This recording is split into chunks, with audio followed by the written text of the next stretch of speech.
ಜಿಲ್ಲೆಯ ಚಿಕ್ಕೋಡಿ ತಾಲೂಕಿನಲ್ಲಿ ನೀರಿಗಾಗಿ ಪರದಾಟವನ್ನು ಅನುಭವಿಸಲಾಗ್ತಾ ಇದೆ. ಹನಿ ಹನಿ ನೀರಿಗೂ ಪರದಾಡ್ತಾ ಇದ್ದಾರೆ ಗ್ರಾಮಸ್ಥರು.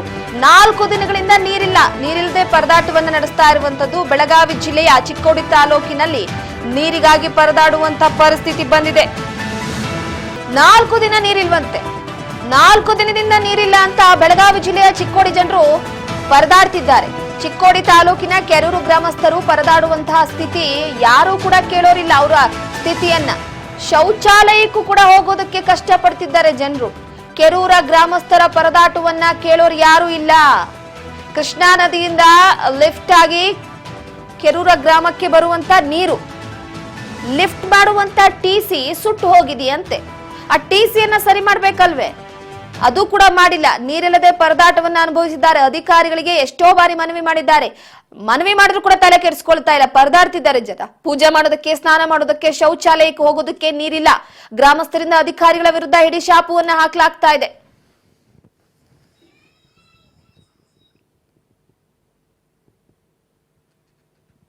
ಏನಾಗಿತ್ತು ಅಂತಂದ್ರೆ ಈಗ 4 ದಿನ ಆಯ್ತು ನೀರು ಬಿಟ್ಟ. ಸೊ 2 ದಿವಸಕ್ಕೊಮ್ಮೆ ನೀರು ಬಿಡ್ತಾರು. ಆ ನೀರು ಬಿಟ್ಟಾಗ ಏನು ಅಡಿಗೆಗಾಯ್ತು, ಒಂದು ಊಟದಕ್ಕಾಯ್ತು, ಒಂದು ಎಲ್ಲದಕ್ಕೂ ಒಂದು ನೀರಿನ ವ್ಯವಸ್ಥೆ ಏನು ಮಾಡಿಕೊಡ್ತಾರೋ. ಸೊ ಅದು ನೀರು ಇವತ್ತು ಇಲ್ಲಾಗೈತಿ. ಕೃಷ್ಣಾ ನದಿಯಿಂದ ಪೈಪ್ಲೈನ್ ಏನು ಬಂದಿರ್ತಿತ್ತು ಅದು ಕಾಡಾಪುರ ತನಕ ಬಂದು ಅಲ್ಲೊಂದು ಲಿಫ್ಟ್ ಐತಿ. ಆ ಟಿಸಿ ಏನೋ ಸುಟ್ಟೈತಿ ಅಂತ ಹೇಳತ್ತಾರು. ಬಟ್ ಈಗ ಯಾರೋ ಹುಬ್ಳಿಯಿಂದ ಬಂದು ಅದನ್ನ ರಿಪೇರಿ ಮಾಡಿ ಕೊಡ್ಬೇಕಾಗ್ತದೆ ಅಂತ ಹೇಳತ್ತಾರು. ಬಟ್ ಅಲ್ಲಿ ತನಕ ಏನಾಗ್ತೈತಿ ಕೆರೂರದ ಪರಿಸ್ಥಿತಿ, ಕೆರೂರು ಗ್ರಾಮದಾಗ ಊರಾಗಂತೂ ಒಟ್ಟ ನೀರಿಲ್ಲ. ಈಗ ಕುಡಿಯಾಕೂ ನೀರಿಲ್ಲ, ಅಡಿಗೆ ಮಾಡಾಕೂ ನೀರಿಲ್ಲ, ಶೌಚಕ್ಕೂ ನೀರಿಲ್ಲ ಅಂತ ಪರಿಸ್ಥಿತಿ ಆಗೈತಿ. ಬೆಳಿಗ್ಗೆ ಜಳಕ ಮಾಡೋದನ್ನ ಎಷ್ಟೋ ಜನ ಹೊರಗಡೆ ಹೋಗಿದಾರು. ಇವತ್ತು ಟಾಯ್ಲೆಟ್ಗೂ ಕೂಡ ನೀರಿಲ್ದಂಗೆ ಆಗೈತಿ ಪರಿಸ್ಥಿತಿ. ಅದಕ್ಕೆ ತಕ್ಷಣವೇ ಗ್ರಾಮ ಪಂಚಾಯತಿಯವರು ಮತ್ತು ಅದಕ್ಕೆ ಸಂಬಂಧಪಟ್ಟಂತ ವಾಟರ್ ಸಪ್ಲೈದವರು ಅದರ ಬಗ್ಗೆ ಎಚ್ಚರವನ್ನ ವಹಿಸಿಕೆಯಿಂದ ನಾಳೆ ಅದನ್ನು ರಿಪೇರಿ ಮಾಡಿಸಿ ನಾಳೆ ನೀರು ಬಿಡ್ತಕ್ಕಂಥ ಒಂದು ವ್ಯವಸ್ಥೆಯನ್ನ ಮಾಡಿಕೊಡ್ಬೇಕು. ಇಲ್ಲಾಂದ್ರೆ ನಾಳೆ ಒಂದು ಬರ್ಲಿಲ್ಪ ಅಂತಂದ್ರೆ ನಾವು ನಾಡಿದ್ದು ಒಂದು ಪಂಚಾಯತಿ ಮುಂದೆ ನಾವು ಹೋರಾಟಕ್ಕೆ ಇಳ್ತೀವಿ ಅಂತಂದ ಕೊಡಗೋ ತಗೊಂಡ್ ಒಂದು ಎಲ್ಲ ಗ್ರಾಮಸ್ಥರು ಕೂಡ್ಕೊಂಡು ಪ್ರತಿಭಟನೆಯನ್ನ ಮಾಡ್ತಕ್ಕಂಥ ಒಂದು ಟೈಮಿಂಗ್ ಬರ್ತೈತಿ, ಸಮಯ ಬರ್ತೈತಿ ಅಂತಂದ ಈ ಒಂದು ಮಾಧ್ಯಮದ ಮುಖಾಂತರ ಎಚ್ಚರಿಕೆ ಅನ್ಕೊಡ್ತೀವಿ. 3 ದಿವಸ ನೀರ್ ಬಂದಿಲ್ರಿ, ನೀರಿಲ್ಲ. ಮನೆಗಳದಾಗ ನೀರ್ ಬಿಡ್ಬೇಕ್ರಿ. ನೀರಿನ ವ್ಯವಸ್ಥೆ ಏನ್ರಿ ಮಾಡ್ರಿ. ಅಂದ್ರೆ ದುಂಡಿಬಾಗ್ ಕೂರ್ನೆ ಕೆರೂರು ಗ್ರಾಮಕ್ಕೆ ಕುಂಬಾರೋಣಿಯಲ್ಲಿ 4 ದಿನ ಆಯಿತು ನೀರಿಲ್ಲ. ಮನೆಯಲ್ಲಿ ಎಲ್ಲಿ ಹೋಗಬೇಕು, ಯಾರು ಮನೆಯಲ್ಲಿ ಯಾರೂ ಇಲ್ಲ. ಆ ಕಡೆ ಹೋಗ್ಬೇಕು, ಈ ಕಡೆ ಹೋಗ್ಬೇಕು, ಯಾವುದು ಗೊತ್ತಾಗ್ತಾ ಇಲ್ಲ. ಸಂಡಾಸು ನೀರಿಲ್ಲ, ಕುಡಿಯೋಕ್ಕೆ ನೀರಿಲ್ಲ. ಅದಕ್ಕೆ ನೀವು ಹೆಂಗೆ ಮಾಡ್ತೀರಿ? ಸ್ವಲ್ಪ ದಯವಿಟ್ಟು ಕಾಳಜಿಪೂರ್ವಕವಾಗಿ ನಮಗೆ ಈ ಸಲ ನೀರು 2 ದಿವಸಕ್ಕೊಮ್ಮೆ ಬಿಡ್ತೀವಿ. ಎಸ್, ಅಲ್ಲಿನ ಗ್ರಾಮಸ್ಥರಾದಂತ ಮಂಜುನಾಥ್ ಅವರು ನಮ್ಮೊಟ್ಟಿಗೆ ಸಂಪರ್ಕದಲ್ಲಿದ್ದಾರೆ. ಮಂಜುನಾಥ್ ಅವರೇ, ಎಷ್ಟು ದಿನದಿಂದ ನೀರು ಬರ್ತಾ ಇಲ್ಲ ನಿಮ್ ಗ್ರಾಮಕ್ಕೆ?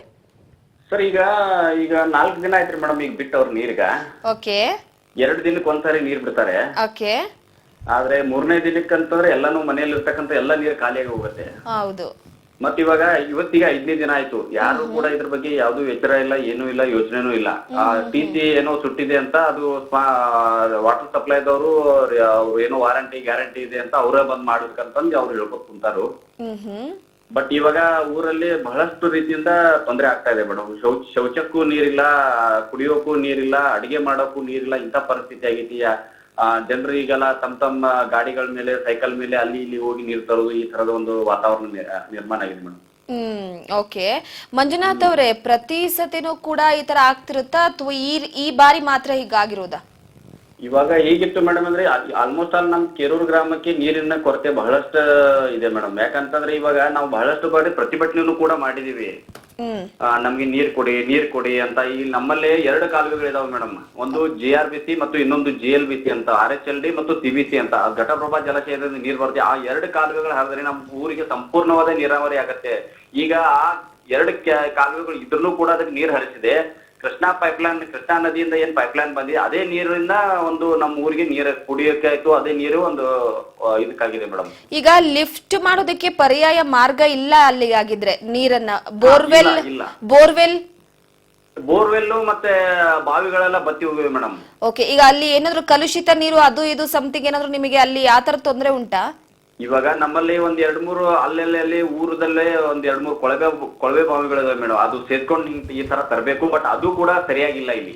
ಓಕೆ, ಅಧಿಕಾರಿಗಳಿಗೆ ಯಾವಾಗ ಮನವಿ ಮಾಡಿದ್ರಿ ಸರ್ ನೀವು? ಇವಾಗ ನಾವು ಪ್ರತಿ ಬಾರಿನೂ ಇದನ್ನ ಮನವಿ ಮಾಡಿದ್ವಿ ಮೇಡಮ್. ಯಾಕಂದ್ರೆ ಬೇಸಿಗೆ ಸ್ಟಾರ್ಟ್ ಆದ ತಕ್ಷಣ ಇಲ್ಲಿ ಇರ್ತಕ್ಕಂತ ಎಲ್ಲಾ ಒಂದು ಕೆರೆ ಕಟ್ಟೆಗಳನ್ನ ತುಂಬ್ರಿ, ಕಾಲುವೆಗಳನ್ನ ಹರಿಸ್ರಿ, ಎಲ್ಲಾ ಕಡೆನೂ ನೀರಾವರಿ ಆಗತ್ತೆ ಅಂತ ನಾವು ಬಹಳಷ್ಟು ಸಾರಿ ಇಲ್ಲಿ AC ಸಾಹೇಬ್ರಿಗೂ, ತಹಸೀಲ್ದಾರ್ ಸಾಹೇಬ್ರಿಗೂ, ಆಮೇಲೆ ಡ್ಯಾಮ್ AC ಅವರಿಗೂ ಕೂಡ ಎಲ್ಲ ನಾವು ರೀತಿಯಿಂದ ಮಾತಾಡಿದೆವು. ಬಟ್ ಅವರು ಅಧಿಕಾರಿಗಳು ಏನ್ ಹೇಳ್ತಾರೆ, ಇಲ್ಲ ಈ ಕಾಲುವೆಗಳನ್ನ ನೀರ್ ಹರಿಸ್ಬೇಕಂತಂದ್ರೆ ಅದಕ್ಕೆ ಅವ್ರು ಯಾರು ನಮ್ಮ ಕಿನಾಲ್ ಪಾಟಗಾರ್ ಅಂತ ಇರ್ತಾರೆ, ಅವರು ಸಿಬ್ಬಂದಿಗಳು ಇರ್ತಾರಲ್ಲ, ಸೊ ಆ ಸಿಬ್ಬಂದಿಗಳು ಕೊರತೆ ಇದ್ದು ನಮ್ಗೆ ಆ ರೀತಿ ನೀರ್ ಹರ್ಸಕ್ ಆಗಲ್ಲ, ರೈತರು ನೀವೇ ಬನ್ನಿ ಅಂತ ರೈತರಲ್ಲಿ ಅವರು ಒಂದು ಜಗಳ ಹಚ್ಚಿ ಒಂದು ಜಗಳದ ವಿಷಯವನ್ನು ಮಾಡಿರ್ತಾರೆ ಮೇಡಮ್. ಆಲ್ರೆಡಿ ಕೂಡ ಪೊಲೀಸ್ ಪ್ರೊಟೆಕ್ಷನ್ ಕೂಡ ತಗೊಂಡ್ ಮಾಡಿದ್ರು, ಬಟ್ ಅದು ಕೂಡ ವ್ಯರ್ಥ ಆಯ್ತು. ಸೊ ನೀರ್ ನಮ್ಗೆ ಏನ್ ಬರ್ತಕ್ಕಂತ ನೀರ್ ಇದೆಯಲ್ಲ, ನೀರ್ ಬರ್ತಾ ಇಲ್ಲ.